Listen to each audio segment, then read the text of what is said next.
Nakutan ako dahil si Arkin, nakita ko nag-viral yung kanyang pictures na siya ay nagbabarista. At hindi lang pala pagbabarista ginagawa mo noon, ano? Apo. So, ano pa yung iba mong ginagawa? Kasi nabalita ko nagbi-BPO ka din, nag-live selling ka. Yes, Pero itong pagbabarista mo, paano nagsimula? Actually, kasi yung owner ng cafe, friend ko, and then tinanong ko siya, pwede ko bang shootan ng music video yung cafe nyo? Sabi niya, pwede naman. Tapos sabi ko, in exchange, tulungan din kita. Pero, hindi lang siya like, tulungan kita sa cafe mo, tapos papa-MV mo ako for free. Hindi. Binayaran ko rin yung location. Kasi syempre, as a business, when you lose customers, you lose money. So yun, I still had to pay for the venue while helping out. Oh, so, hindi pinababayaran naman sa'yo? Hindi Ikaw naman. lang nag-push? Parang hindi ko kayang hindi eh. So, nag-immerse ka as barista? So, Opo. anong pakiramdam? Tingin ng mga tao madali lang. Mahirap. Process talaga. Kailangan mo pag-aralan. Ini-enjoy mo ba? In-enjoy ko.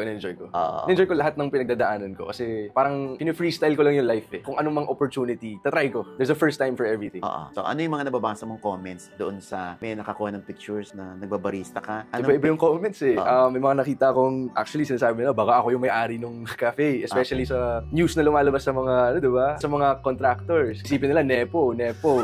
Akala nila ako rin yung may-ari ng cafe. Actually, hindi. Yun, nakakatawa lang din yung perspective ng iba't ibang tao. Pag ganito nagtatrabaho ka, nag-BPO ka, Yes. at nagbabarista ka. So, ano yun? Gusto mo nang maging independent? Trying, kasi kaka-move out ko lang this year Mm-mm. sa bahay namin sa Antipolo kung nasan sila mama. Andun din yung bunso kong kapatid, si Clara. Mm-mm. Yun, bumukod ako. Sabi ko, try ko lang muna. Kailangan ko na rin sa edad ko. Kaka-26 ko lang. Meron pa, nag-sort out ka o nagbabalot ka ng mga shirts Yes. ng papa mo. Well, nagawa ko rin yun. Pero yung live selling na ginagawa ko, yun yung mga pre-loved clothes ko. Sa'yo naman. Sa'yo, akin yung mga lumang clothes ko, sabi ko, dami ko kasing clothes. So, yung mga medyo maganda pa na live selling ko, yung mga hindi na ganun ka ganda ibenta, dinodonate ko na lang. Like, dinodonate sa mga shelters, ganun. Anong mga comments na kukuha mo pag nagla-live selling ka at yung damit mo mismo ang ibinibenta mo? Siyempre, hindi maiwasan yung mga comment na, uy, artista to dati ah. Tapos ngayon, binibenta na yung mga gamit. Parang, iisipin ng mga tao. Yung iba mag-iisip niya, naghihirap na ba siya? Exactly. Meron ganon? Meron ganun. Hindi may iwasan. Pero gusto ko lang din ipaalam sa mga ibang tao na hindi generational wealth yung naiwan ng tatay namin. Kahit nakilala siya sa Pilipinas, kahit na king of hip-hop siya dito, hindi generational wealth yung naiwan niya. Tulad ng mga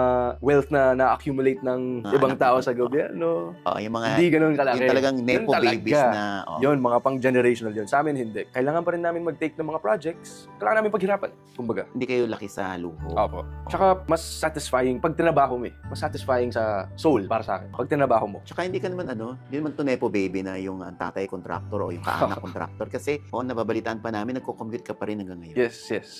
Suki ako ng LRT. Kasi syempre, taga-Antipolo ako. So, pinupuntahan ko na sa metro. Tapos lilipat ako LRT2 to LRT1. Minsan nag